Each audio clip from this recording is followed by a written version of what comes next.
Welcome to the Coffee with Creators podcast, and I am your host, Michael. I am a content creator, work from homer, pizza eater. This podcast is all about creators, and we're basically going to get to know them and figure them out as best as we can. Try to see if we can learn a thing or two. And so, by the way, today I have a guest. His name is Landon, by the way. So, honestly, this guy doesn't need any introduction, so I'm just going to jump right into it. Welcome to the podcast, Landon. How are you? Thanks for having me. I'm good. That was a nice play on words, by the way. To kind of just come up with something. I just did it myself. I didn't even realize I did it myself. There we go. Wow. The dad jokes kind of help, so. Oh, I know. I think my dad jokes have enhanced in the last year since becoming a dad. So I wear New Balances now. I'm wearing khakis more and more. They're comfortable. They're functional. They're comfortable. They're not fashionable. Different purposes, right? So Landon has been a guest with here on the Coffee Creators podcast before, and this is his chance to redeem himself.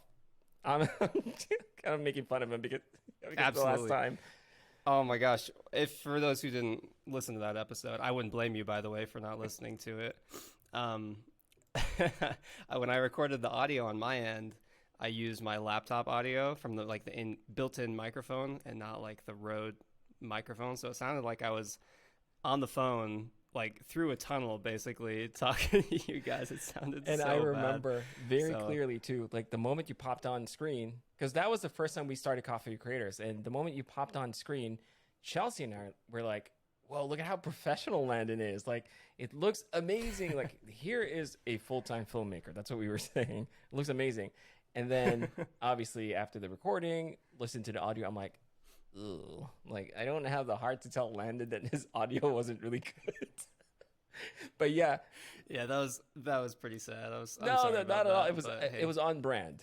You know, so that's how you were on brand with Coffee Creators, because our whole thing here is we just do what we can. Right? We just start and we do what we can. And obviously things are not going to be perfect all the time. And I've kind of gotten used to that and just started to roll with the punches, as you will, as they say, with technical difficulties. So, of course, we want to try to minimize that. But such is life. You know, sometimes you just can't control things. And I've kind of just learned to just accept it. So that's part of the brand now. So you were on brand, Landon, completely on brand. But I'm also really, really happy and glad that you found the time to sit here with me virtually and, you know, kind of just chat a little bit. And we don't have a particular topic that we have to cover today, but just for the audience, just in case this is the first time listening to the podcast, can you give a little introduction as to who you are and what you do? I can, yeah. So, I mean, last time we chatted, I was full-time filmmaker with Parker Walbeck, his YouTube channel, the online course. Since then, I'm still doing some projects with them, just maybe 2, sometimes 3 a month. And I'm doing a lot of just my own freelance stuff. I've launched a few companies in the last 6 months or so. And I mean, mainly, like, if you were to sum it all up, I'm an entrepreneur / filmmaker. Yeah, that's definitely the Landon brand that I recognize. Because when I first met you, you were definitely more of a part of the full-time filmmaker crew. And that's how I saw Landon. Like, oh, he's one of the guys. But now it's like, Landon, by the way. Like, I know your logo. I know your office. I know the stuff that you're working on, which is really exciting. And I get really motivated and actually inspired whenever I see, like, wow, Landon's doing something new. like I need to do something new. I feel like I need to do something new. So it's that type of emotion that I get from seeing your work, other than the fact that it's actually really, really nice. Actually, you know what's funny? I actually did a little bit of digging before hopping onto this podcast. I looked at your YouTube channel, which by the way, I'm really surprised it's still small. So I'm like, if you guys are listening to this podcast right now, you guys need to follow Landon's YouTube channel. He deserves like 1 million subscribers right away. So right now you have like, I think a few old videos in your what do you call this? Like your home office tour. Yeah. So that, man, that was such a weird experience because like before, so I just posted, for anyone who hasn't seen this, which is probably most people actually, I just posted like a studio tour on my YouTube channel about a month ago. And prior to that, I'd only posted like a few little travel videos, like, you know, Mexico and Iceland and Pacific Northwest, you know, just like kind of those Sam Colder vibes and that was 3 years ago, because 3 years ago, that's what everyone was doing, was posting travel videos. And I hadn't touched my channel in 2 years, basically. And I think I had like just over 1,000 subscribers. And I posted that studio tour video and within like, I think a week, it had around like 40,000 views. And at 2,000 or 2,000 subscribers, I was like, wow, okay, sweet. And since then, it's been a month, and we're at like 77,000, which isn't like an astronomical number. Like on like the Parker Walbeck channel, I don't know how many views I've been able to get. My first video on the Parker Walbeck channel has like 3, maybe 4 million views. Yeah. And I think it hit 500,000 views in like a couple of weeks. So like, it's not like I'm, you know, like, wow, you know, 77,000 views, but it was just interesting for my channel specifically, being as small as it was, that it did gain that traction. And just that one video made it so I could finally monetize my content, which is super nice, because you have to get, I think it's 4,000 watch hours. Is that right?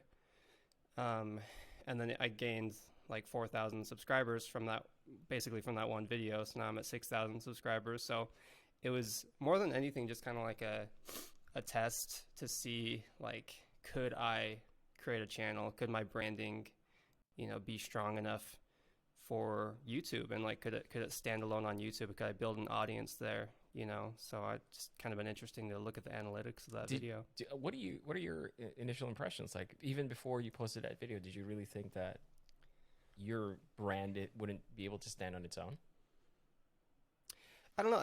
I've been so used to like, I mean, piggybacking, I guess would be a good way to put it, off of Parker's channel for a couple of years, and just kind of going with his branding. And because when I first started making course videos and making YouTube videos, I was basically just going off of his style. And that's basically what's that category, I guess, of filmmaking tutorials specifically. And so I'd done that for 2 years, and I was doing every video off of a teleprompter, basically. So I was scripting everything and reading it, you know, and like trying to like be natural. And since kind of breaking off a little bit, not completely, because like I said, I'm still doing some stuff with them, but kind of doing my own thing and branding myself as an individual now. It was interesting to like get off the teleprompter, do something other than like a direct filmmaking tutorial, and just like see how that performs and see if like there's any possibility there, because I would love to do YouTube more. I've enjoyed doing it on Parker's channel. But I don't know, it'd be kind of refreshing to have my own thing on the side that is sustainable and that I enjoy doing. Absolutely. You know? So yeah, that makes complete sense to me, right? Like it's the whole, it's like the best way I could describe it is when I usually started my own journey, I usually just kind of tucked myself in a little corner where they can see my work, but not necessarily me. You know what I mean? So it's it's kind of like what I was going earlier with the old videos that I saw on your channel. Like, the work is amazing, right? The work is amazing. Even to this day, like, it's 3 years ago since you posted that, one of the videos, and it still looks great. And I'm like, man, you know, 3 years ago, Landon already had the skill and the talent, but you don't see your face. Right, you don't really see who Landon is. You just know Landon as some guy who takes videos and he edits it. So I think you've gotten to a point where you've finally outgrown that, and you're ready to share who you really are. And you can correct me if I'm wrong, but in some of your recent videos with Parker's channel, I could see that you were showing a little bit more of your personality, like the goofy side of Landon, like who is Landon, and you definitely stood out more in that sense, because now you're memorable, especially to me, like, who's viewing it. I'm like, yeah, that's definitely Landon. That's definitely something he would do. You know what I mean? It's so that's kind of like, I'm starting to get to know who Landon is. And it was refreshing to actually find out that you have a channel. I didn't know that you had a channel. I thought you literally just started it and then you posted that video. I'm like, well, Yeah, it existed. Okay. I mean, yeah, I think there's a lot of people who have like quote unquote a channel, Hmm. you know, but it doesn't necessarily mean like you're not a YouTuber just because you have a channel, you know. On that note, though, like by the way, I feel like a couple years ago when I first started out making course content, like starting to work with Parker, I didn't have anything to go off of, and so naturally, like I was just emulating Parker, and I feel like a lot of people are like that, where you're just starting out doing something, whatever it might be. The most natural thing to do is just find someone who you almost like aspire to be like, or who's, you know, I guess who you look up to, and you basically just imitate them to, you know, somewhat in your own way, but you're imitating them pretty much for the most part. And so like I said, I'd done that for 2 years, and I like just started what basically made me kind of change the format and the way that I teach and I talk to the camera is I was watching old videos from like a year and a half, 2 years ago, and I was like, man, I look really like stiff and like boring, and I'm like, I don't know if I didn't make this video and if I didn't like if I was like not a friend of me, if I was just a random person, would I actually want to like watch through this entire video? And the answer for the most part, honestly, was probably not. Like I just wasn't entertained by it, and so that's kind of what sparked like how can I change the manner in which I talk to the camera and the, you know, how I'm entertaining, because tutorials are great, and if you go to YouTube and you're trying to find a tutorial on, I don't know, speed ramping or something like that, you know, you'll search speed ramping in the search bar. But 2021, late 2021, like people go to YouTube, they want to be entertained, you Yeah. know. They want to, like, a tutorial's nice when you need it, and filmmaking tips are nice like when you're looking for them, but for the most part you click on a video because you want to be entertained for the 5, 10, 15 minutes that the video goes Hmm. for. And so that's just kind of the style that I've adopted, you know. Yeah. There's two things that I want to point out that, from my own observation, with after you just said that, is I think two things. The first is it's nice that you see in it in a way that you want to deliver something, you want to deliver a message, but you also want to remain authentic. Like, who is Landon, right? Like, when you first saw your old videos, you're like, I know that's me, that's my face, but it's aside from the fact that maybe I'll get bored, or whoever is watching this might get bored.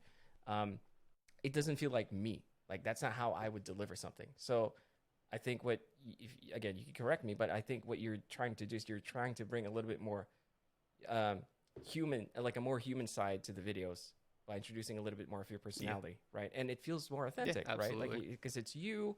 You don't have to try to pretend you're someone else. This is Landon. This is how you speak. This is how you are. And the second thing is, I admire the fact that you might not be actively thinking about it, but this is just your personality. The fact that you're thinking of YouTube, just for example, you're doing a tutorial, right? You're creating one. You're not just creating a tutorial just for the fact that you're teaching someone. You're also trying to entertain them. So in my head, the way you look at things is, okay, this is how it works. Like, this is how a tutorial works, but how can I make it better? You know what I mean? So that's how, in Hmm. your way of making it better, it's trying to make it more entertaining. Because, for people who are watching tutorials, a lot of them really just want to learn something. So there's really no need for you to add that entertainment factor. But the fact that you did, or you are doing that, that's actually pretty admirable. So I like that. I'm like, yeah, that's definitely what Landon would do. Landon would not settle for something that's just because, oh, it's out there. And I think it's just something that's worth mentioning. I feel like, because I feel like if everyone did that, to an extent, just basically going above the bare minimum, I think you might be really surprised as to what you can achieve when you do that, Yeah. right? Yeah, I feel like when you just kind of like unwind and you just kind of relax, and you don't think about like making everything like this super formal, like super educational video, and you just like have a good time with it.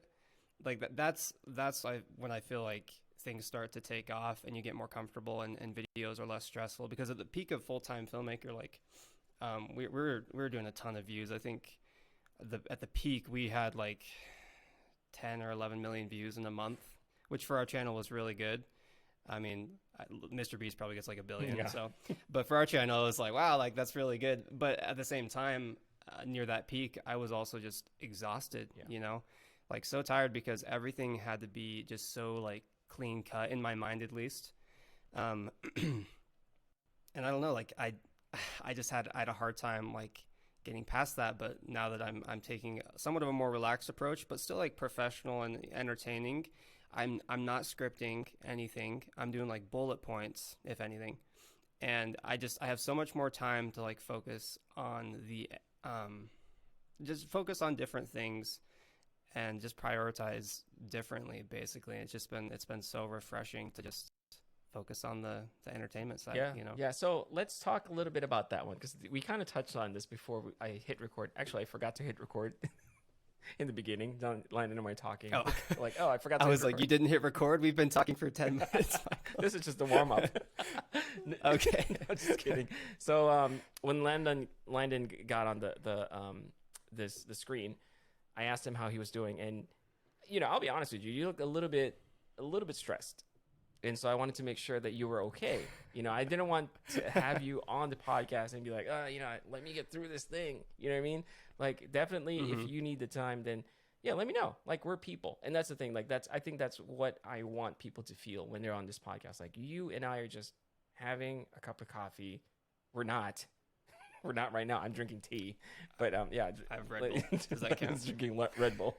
So it's a relaxing time, right? That's what I want us to do. Or basically, this is what I'm trying to achieve with the podcast. I don't want people to feel like it's an interview. Like, you better be ready, because that's definitely how we treated Coffee Creators when we first started.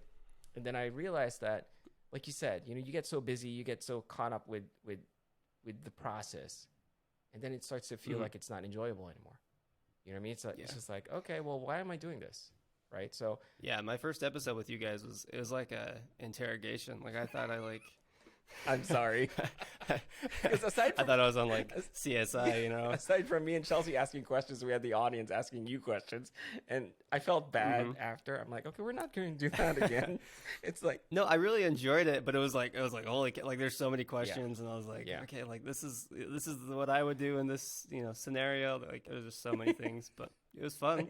It really goes back to I think it was just knowing that a lot of people find you inspirational, and it's like aspiring. People aspire to be like you, right? And so I think the curiosity is just unavoidable when it comes to stuff like that, because people will be asking you questions like, how did you make this work? Like, how do I become like you? Right? And oh, absolutely. Yeah. No, trust me, my Instagram DMs are all the questions that you asked me in that episode, and I'm flattered because, and I love helping people, and like that, like obviously, like I co-run a film course, like that's like I enjoy it. I wouldn't do it if I didn't enjoy it, But yeah, sorry, we're getting sidetracked. No, that's completely fine. I mean, this is what the podcast is. Like, we didn't have a topic, and actually, this goes back to your point when you record videos. It's bullet points, like some things that you might want to talk about, some things that you kind of just want to.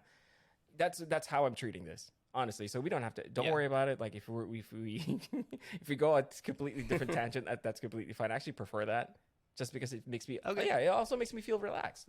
Right. So even this morning when I saw you and I said, okay, Landon looks like a little bit, like he might be tired. So I thought I'd just ask you how was your morning, and you mentioned that.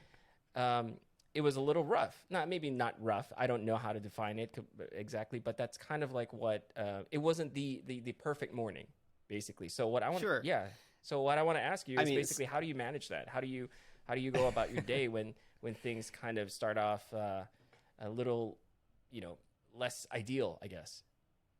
For sure. No, I'm definitely like a creature of habit, and I like to stick to somewhat of a routine, like not totally, but especially in the morning.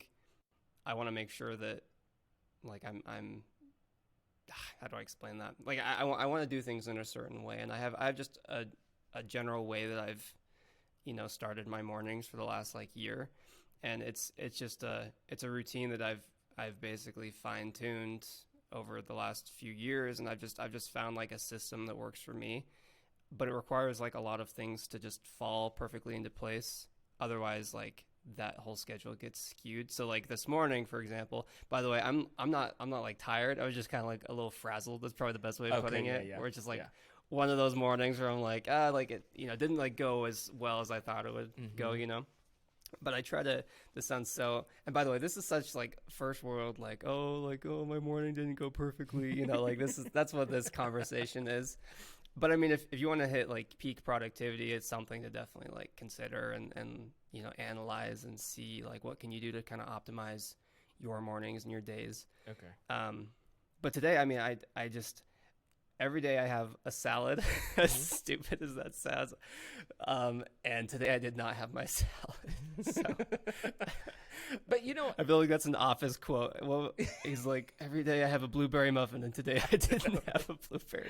Actually, before you proceed, Landon, I want you to realize that,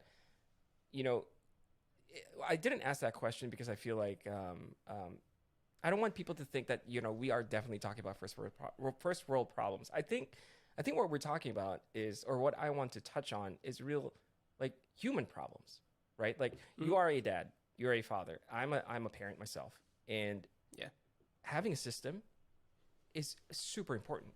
It's super important, right? We can't just wake up in the morning and start like shooting. It's like we have to figure out what our target is. Otherwise, it messes everything up. It cascades into all these little things that you do in the morning in your process will affect everything, right? It's like a ripple. So don't ever feel bad that it's like, oh, you're complaining that you didn't have your salad.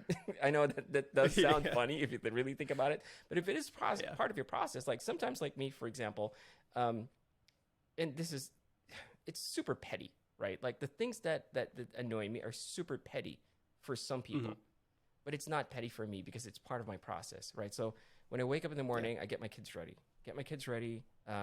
My wife is also getting ready because she needs to go to work, and I work from home, right? And so that's one of the things that already people are saying, why are you complaining? You work from home. Well, I need to do a lot of things. And I usually pack my mornings so much that I don't even have 10 minutes to kind of just sit down and breathe in and relax. Like even preparing for this podcast, this is a true story. I had 10 minutes extra before Landon got on the call. And I was like, gee, I don't know what to do with my time. It's like, do I twiddle my thumbs? Like, what do I do? And I took that moment to kind of just quiet my mind and relax and be myself.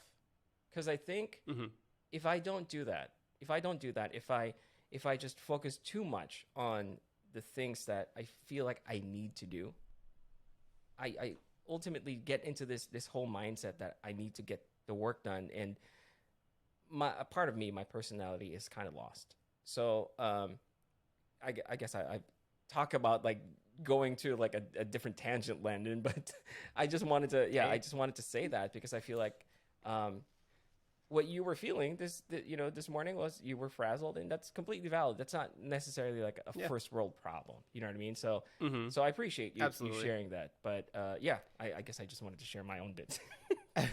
By the way, I'm curious, and I'm sure listeners are curious. Like, what's your schedule like? What's your agenda during the day? How do you? Your routine, I guess. Would be the correct term. No, that's it. Thank you for asking, because nobody really asked me that question before. I'm curious. Hey, it's really weird because here's my typical day. I've always wanted to make one of those videos. You've seen those, right? Like the day in a life of a programmer or something like that. And I've struggled for so long to come up with how my day would look like because it's so messy. It's so messy. Like if there's anything that's consistent with it, it's the fact that I'm always, I'd say 90% stressed most of the time when I need to shuffle everyone out of the house. It's like it's my kids. Okay, so my kids they're funny human beings, because I talk to other parents and they're like, oh yeah, my kids go to bed at 8 and then they wake up at 8. I'm like, your kids are awesome. My kids, what's your kids' schedule like? My kids, sometimes they fall asleep at as early as 7. Last night, they fell asleep at 11:30. Oh, my God. Yeah, and they were like playing. And I was just like, okay, it's time to go to bed. And we try to establish a routine, right? Like my brother always told me, establish a routine, brush their teeth. Once they're done brushing their teeth, they go to bed. You read them a book or whatever. So we've tried so hard to establish that. But those two just keep giggling. You know, they're like laughing and they're playing and they're just saying funny things to each other. And then they start like, and I can't stop that. You know what I mean? I enjoy it, but at the same time, I'm like, go to sleep. So they go to sleep, and sometimes they wake up. My son woke up at 5 o'clock this morning for no reason. He's like, Daddy. And my routine, okay, so going back to my whole routine, I wake up anywhere between 4 or 5 o'clock in the morning. And the only reason I do that, the only reason I do that is because that's the only time, hopefully, that everyone's asleep and I can actually work out. So that's the only time that I have to myself, that I feel like no one can bother me. I can do whatever it is. And I spend that time just trying to work out, mostly just to get the creative juices flowing. Because when I'm, you know that thing, like when you're doing something out of muscle memory, your mind is allowed to roam free. So that's when I feel most creative, when I'm actually working out. So I do that, and then once the kids wake up, I basically shuffle, get them ready, make sure that they have their breakfast or their clothes or whatever, and I drop them off to school or to grandma's house, basically. And this whole time, my wife her role is basically preparing their clothes, making sure that their that my daughter's homework is done, and also getting her stuff ready. So she wakes up usually around the same time, but she's answering emails because she needs to manage a couple of people and then head to work. So our mornings start off like that. It's not exciting. It's exciting for me, kind of, because my heart is always racing. Like, get out of the house, get out of the house. Yeah. But as soon as that's done, I have the rest of the morning until 9 o'clock to kind of eat my breakfast, prepare whatever it is for the day. And usually when 9 o'clock hits, I start answering emails. So my emails can vary. It'll be like from 9 to maybe 10 or 9 to 11 in the morning, because I manage my YouTube, my Instagram, basically my social media. And I also manage some graphic design stuff. So I still do a little bit of graphic design work. So it's really boring in that sense. And then anytime before lunchtime, I'm brainstorming. So when I'm brainstorming, I'm trying to think of like the next post, the next video. And then I get cut off in the middle because I have to pick up my daughter. So I pick up my daughter and then drop her off to where her cousins are so that they can kind of just like play around. So I'm very fortunate in that sense. And, you know, that definitely is a first world problem if I complain that I don't have time. You know what I mean? Because of the fact that someone is watching my kids. You know, I'm super grateful for that one. So I drop them off and I come back and then I start writing my script usually around 3 o'clock. I start writing script, figuring out what I need to create next. And then the next day is basically, or the following days, that's when I plan to shoot, right? So I plan, okay, I need to shoot this. I need to take pictures of that. But that's not even including all the meetings that I have, and any other stuff, the boring stuff that's in the background. So usually when I create posts on Instagram, it's somewhere in between those, right? So some people have asked me, like, how far along or how far ahead do you prepare your posts? I'm like, I usually just take a picture right there and then write the captions and then post it. Or for the reels, sometimes throughout the day, or when I'm picking up my kids, that's when I try to come up with like, okay, this is a cool idea for a post. This is a cool idea for a thing. The one thing I did avoid though, so maybe this is still probably one of the most important things throughout my day, my whole process. The one thing I did avoid, this might sound counterintuitive, but I've stopped consuming content. So I've actually started focusing on just creating content. So if I spend my time watching videos on YouTube, two things happen. One is that I end up looking too much like what I'm watching, or I get discouraged because I know I'm not doing anything and everyone else is doing something. So I've stopped doing that, and I've actually just focused on trying to come up with my own content, my own voice, my own style, whatever it is, and just start from there. So I know it's a boring day. You know what I mean? If you really think about it, it really is boring. That's why, Hey, and that's as a fellow dad, I understand though. I understand that that morning. Well, no, your kids are older than mine, but I still get it to an extent. So But it's not boring. how would you compare your day to something like that? Would you say it's within the realms of like kind of I no actually you know what I shouldn't be asking that question because you're much busier than I am, I guess, because you manage a I lot don't of know. stuff. Mm-hmm. Well, honestly, so my son he's not even 2 yet, and so he goes to bed. We just started putting him to bed around like 7:30, which is really nice. And he wakes up anytime around like 7:30 to 8:30 in the morning. So we get a good 12 hours. I wake up around like 6:30 ish, and if my son will usually what happens first of all, my wife, she's a mom. She just takes care of the kids, like she doesn't have a job. So that's really fortunate for me because I don't have to like coordinate very much with her because 90% of the time she'll have our son. Mm-hmm. But even when my son wakes up, she might text me. Maybe I'll be working in the basement or in my studio, and she'll text me and say, "Hey, can you grab Gus? And can you bring him, to me?" And so like I'll grab him. I'll just like throw him in bed with my wife, and like they'll just like watch a show for like an hour in the morning, and like munch on some cereal. And so it's like a really easygoing morning at my house where no one's going to school, no one's going to work. Like it's just we're all just doing our own thing, and everyone's happy. That's generally how it goes. And I mean, my schedule changes all the time, but the general routine is up at 6:30. I'm just kind of working on like more like the small tasks, like, oh, I need to send an invoice to so and so, I need to answer some emails, I need to do this. I do all that in the morning because I put it on my checklist. If you're watching on video, you can see I have like a nice like daily quick checklist. Yeah. I love crossing stuff off my list. And so the night before, I'll just throw down all the things that I need to do, even if it's like kind of small. Like, for example, today I need to trim some BTS in a YouTube video. And then I have the Coffee with Creators podcast on here. I have to send an invoice for a video, and I have to send a W-9 for another video. And so I put all these things on my list. And in the morning, I basically just do all of the fairly easy ones so that I can just knock them off. And then I feel confident. I feel good. I'm like, hey, well, I just got like 5 things done in the first hour of my day. Like, today's going to be a good day, basically. A lot of people like to approach the day and like knock off the biggest thing off their list. I can't do that because it just stresses me out. And then if I can't knock that one thing off, then I'm demotivated to knock the smaller things off, And so I knock off the easy ones, and I just get as much done as I can in the morning.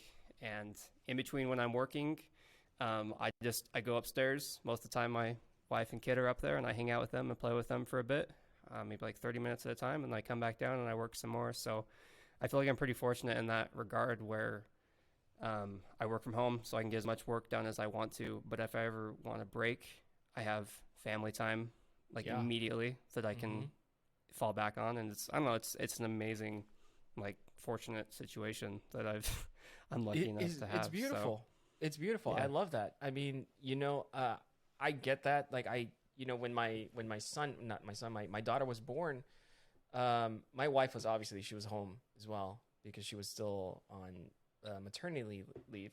And it was such a nice feeling to be able to kind of come home knowing that they're just there, you know what I mean? And just like hang out with them. So I'm picturing myself like in your shoes where like, that's awesome. You can just go upstairs and be like, I need some, some family time. This is nice. It's recharging, right? It's refreshing.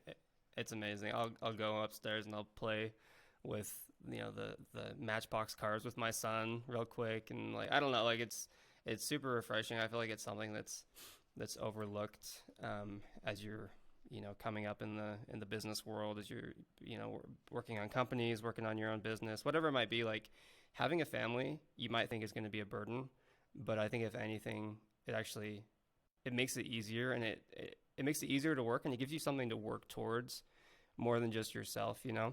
Like, that was one of the biggest things I noticed as I got married, and then as I had my first kid, is like I was making these like pretty huge steps in my life, and as a result, like all these doors were opening up for me, all these like big career opportunities were coming up. And maybe, I mean, you can call it like a, I don't know, divine intervention. You can call it just like cause and effect, where I'm doing this. And like, as a result, like in the back of my mind, it's forcing me to work harder. It's forcing me to have a, higher, calling basically. I just like all these things started opening up, and I just started progressing a lot more quickly, because suddenly it wasn't me that I had to care for. It was a wife, and then it was a wife and a kid, and then we got a house, and it was a wife, a kid, and a mortgage. It's like so many things like started stacking up, and I don't know, it snowballs and it builds off of each other. So I love that you said that, because it's real. That is a real thing, and it's not, it's not woo woo or anything like that. Like, seriously, I think, to me, how I would define that, or I would interpret that basically, is you have a bigger purpose. You're not just doing things for yourself. Because I remember when I was younger, it was all about having the nice car. It was all about having the nice shoes. As stupid as that may sound, you know what I mean? It's just like, I want to buy nice shoes. And it's, you realize that those things, although they might be expensive, they're very small goals. Very small goals. And after having a family of my own, my goals became bigger, to the point where it's like, it's almost scary to say them out loud, because it's like, now I'm thinking of, how are my kids going to introduce me to their friends? You know what I mean? Like, stuff like that. Like, how are they going to say, like, if their friends ask, what does your dad do? Like, what is she going to say? You know what I mean? And my kid is only 5 years old, but I'm starting to think in that realm, right? Like, how big of an impact my what I do on a daily basis is going to be, how is that going to affect my kid's life? And then as they grow up, right? And as they look at old pictures and be like, oh yeah, dad used to do this. And so I started to make bigger goals. And then, along with that, it's, like, okay, we need, bigger things, bigger everything. And it's, when you said that, when you were just sharing that side of your story, I was just like, okay, so it's not just me. It's not just me who feels that way. So it's awesome. No. I love that. I love that you said that. So you found like a little, just the real motivation, right? Something that's bigger than Landon, something that's bigger than everything. Yeah. So this actually brings me to a really interesting question. I know that you've started a bunch of companies. You started a lot, and you've kind of touched on the whole thing about you needing to send invoices, answering emails, and those are a lot of the boring stuff, but are necessary, and they actually take a lot of time. So my question to you is, where do you find the time to brainstorm or feel creative, or just, because you need those to create your next project? Yeah, no, that's a good question. Honestly, man, I'm trying to think, when do I have the time to even to do that? Man, well, like I said, like I do all that boring. I do all the invoices and the emails in the morning, and basically, like, after that, it's just like I don't give myself a set schedule. I stopped using a calendar. I use a calendar for like important dates, and like the Copy with Creators like podcast that's scheduled. Like, I'll throw it on there, but I don't use a calendar to be like, okay, tomorrow morning at 11 a.m. to 3 p.m. I'm editing. At 4 to 5 I'm doing this. Like, I don't do that, because I think that limits you. You're limiting yourself, and you're not letting yourself basically like go with the flow and do like the things that you actually want to do in that moment. What I've realized is that what you should do, for example, I have a video I need to finish up today, or at least send a cut to a client today. What I've realized is that the best method for me personally, at least, to get things done is, when you're tired, take a nap. When you're motivated, work. And if you keep trying to force yourself to work when you're just absolutely exhausted, not that you shouldn't ever do that, sometimes you need to do that, but if you keep doing that like regularly, you're going to start hating your job. You're not going to enjoy it nearly as much. And so basically, when you're not motivated to do the thing that needs to be done, you need to find an alternative thing to do that's also somewhat important, and get that thing done. Sorry, I went off on a tangent. To answer your question about when I find time. That's actually really good, though. Those are golden nuggets. Like, honestly, I think seriously, very, very important, because you're always bringing back the whole, reminder that we're people, right? Yeah. Like we've spent so many as creatives. Mhm. I'm going to speak personally, but as creatives, as a creative, I've spent so much of my time, of my life, trying to get out of this box, right? Get out of the whole. You need to work from a 9 to 5. You need to work in a cubicle, and then for me to try to put myself back into, you know, and at this hour you need to do this. It's like I'm punishing myself. So when you were saying that, it definitely resonated with me when you said that if you feel like you need to take a nap, take a nap. There's nothing wrong with that, Yeah. right? Mhm. But yeah, I just wanted to say that. So when do you find the time? When do you? See, I know I went off on a tangent. Yeah, so my schedule, there's no set schedule except for like the morning when I try to get those little things done, and even then I don't like put it on a schedule. I just have a list of like all the things that I need to do in a day, and which is a beautiful thing. Again, like you look at my notebook, and there's literally 4 things on it. The top one is like the biggest one, but it's not necessarily the first thing I need to get done, and so it's like, I fit it in when I feel motivated to do that specific thing. Like I said, if I put I need to do that video from 11 to 3, what if at 11 I'm absolutely exhausted because like my morning didn't go as planned, and like as a result, like it's not working very well. My whole schedule feels like it's skewed now. If I'm limiting myself to that, then I'm not going to perform very well. The quality is not going to be very good. But if I just know that I have basically all day to get X amount of things done, and I can just sprinkle them in when I'm feeling like doing that one thing, and if I don't finish it, I can do something else, and I can revisit that other thing. Like it's super nice to go back and forth when you want to. And so when it comes to finding creative time, I just find it in those pockets. It's like I'm doing something that I'm tired of, and so I'm going to take a break, and I'm going to brainstorm this video idea. I'm going to storyboard. I'm going to research, do all that stuff. So there's not like a set schedule at all. It's just I feel like doing it right now. I'm motivated to do it. Let's do it. I love that. I love that. You're basically just taking things one step at a time, and you're being efficient with it. You don't have to plan it. It feels efficient, yet it doesn't feel like it's you don't have to plan things out in a sense to be efficient. I think it's really grabbing those moments, right? Like those little moments that that you feel like work well. Yeah. At any given time. We had So that's awesome. I remember like a couple of years ago, or maybe a year and a half ago, there was someone in the full-time filmmaker like Facebook group who he like posted like a screenshot of his schedule for the day. And I think it was like 2 or 3 days, and it had like every second was blocked off to do this, and this. And he's like, guys, I'm like so excited. I'm going to get all this stuff done. Like finally like working on my productivity, blah, blah, blah.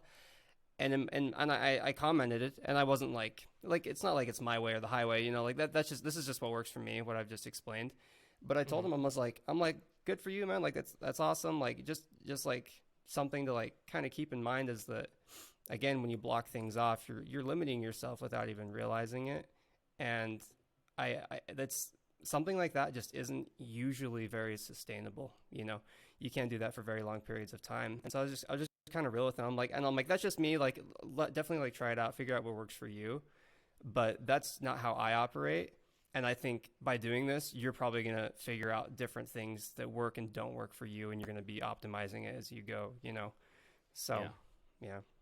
That's actually a really interesting story because a brand reached out to me maybe a few months ago, and they said, we want you to try this productivity scheduling thingy, whatever app that we have. Mm-hmm. I looked up the reviews. I'm like, okay, this is really interesting. They have really good reviews. The app was very well done. Mm-hmm. And I said, I'm not sure if I'm the type of guy for this, but I'll give it a shot, and I'll let you guys know before I decide. Mm-hmm. Right?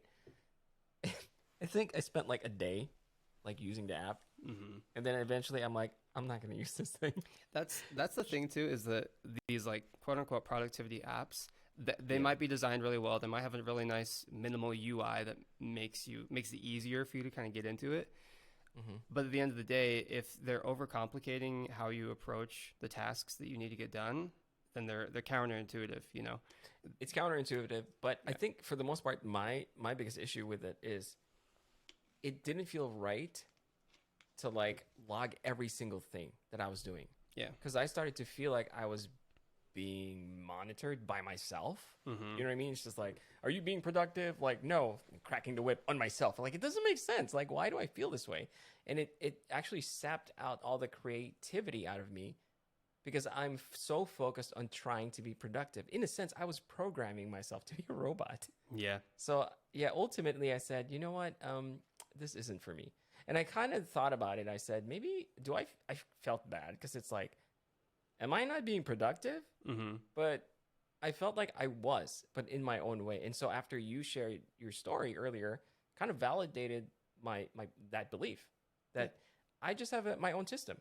Yeah. Right. I have my own system, and there's nothing wrong with that. I can be more efficient, yes, but it doesn't mean I have to put myself in a category like this is how you become efficient, because we all have very, very different days. Yeah. So many dynamics, right? Oh, absolutely. For us to, because we're human. Yeah. So yeah.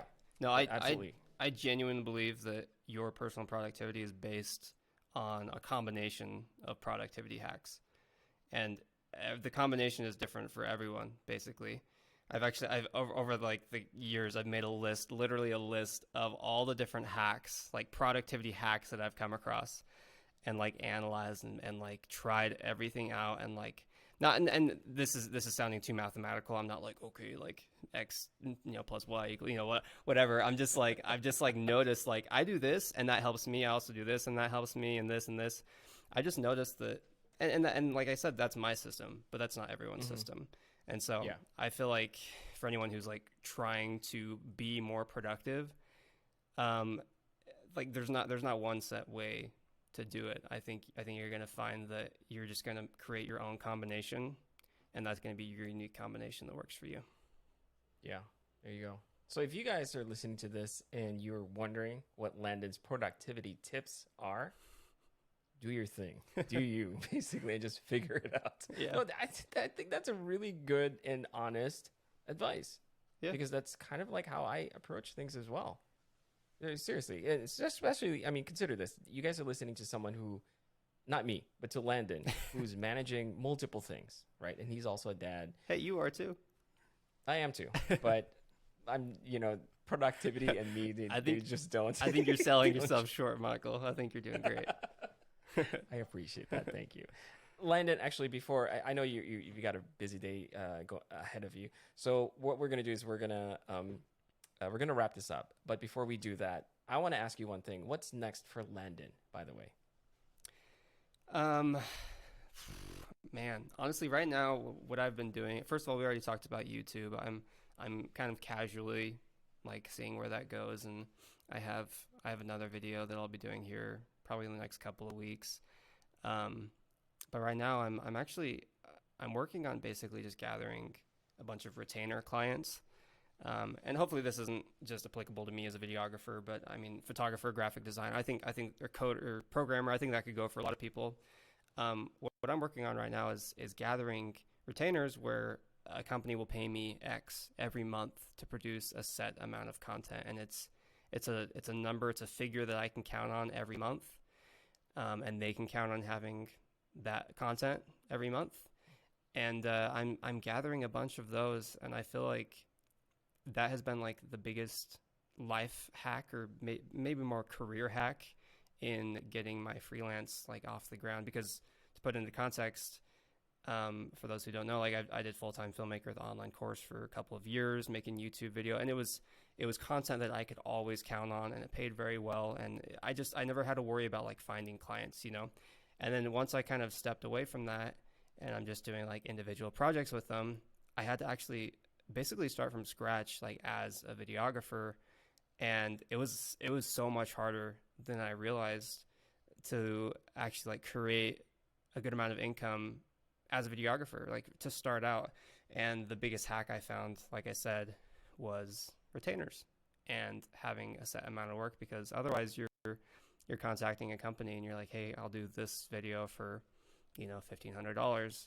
And then you do it, and then you probably never hear from them again, But what if you can do that video and you can do 5 more videos, and you can do that every month for a year, then that $1,500 client turns into, I don't know, what is that, like a $90,000 client, because you're doing $7,000 of work every month, and you have them for 12 months. It's 84 grand in a year just from one client. So if you can just kind of stack those on top of each other, that is what I'm realizing is the ultimate key to actually like making it and doing really well for yourself as a freelancer.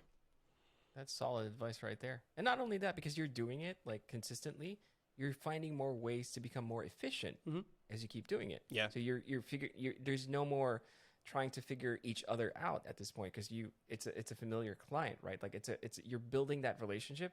Yeah, man, that's such good advice, and that's really true. From my own experience as a graphic designer, I've basically done something similar to that.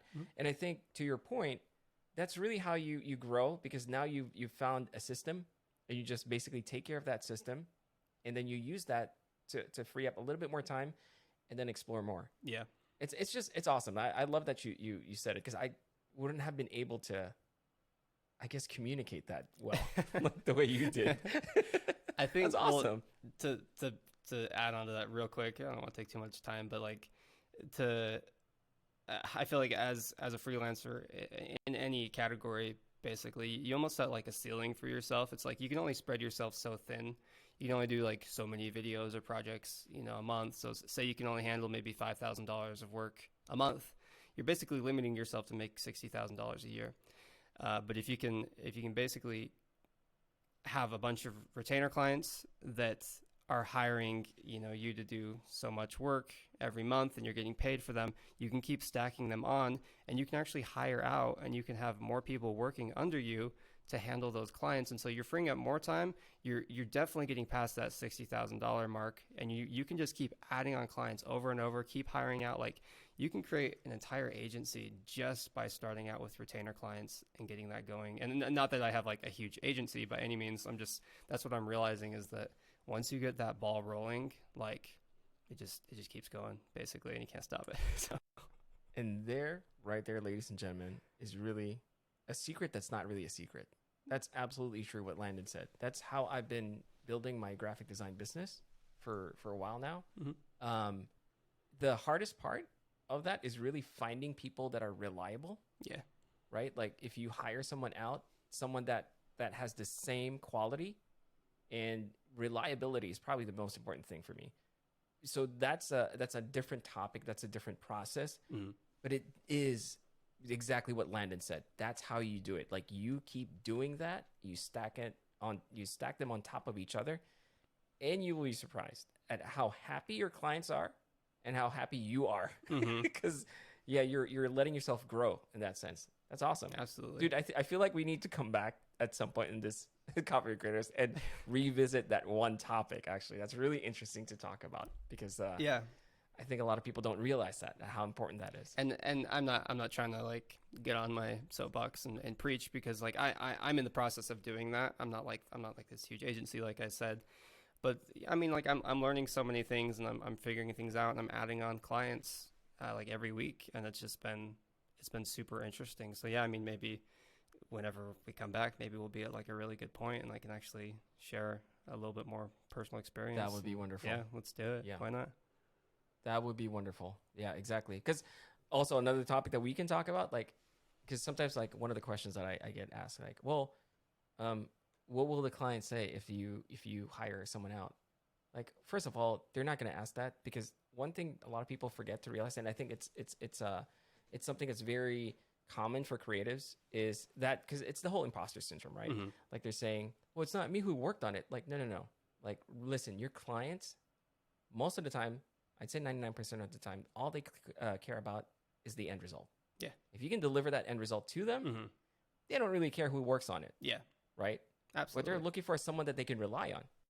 Right? So if you are that person that they can rely on, and you deliver the end result, then everyone's happy. Yeah.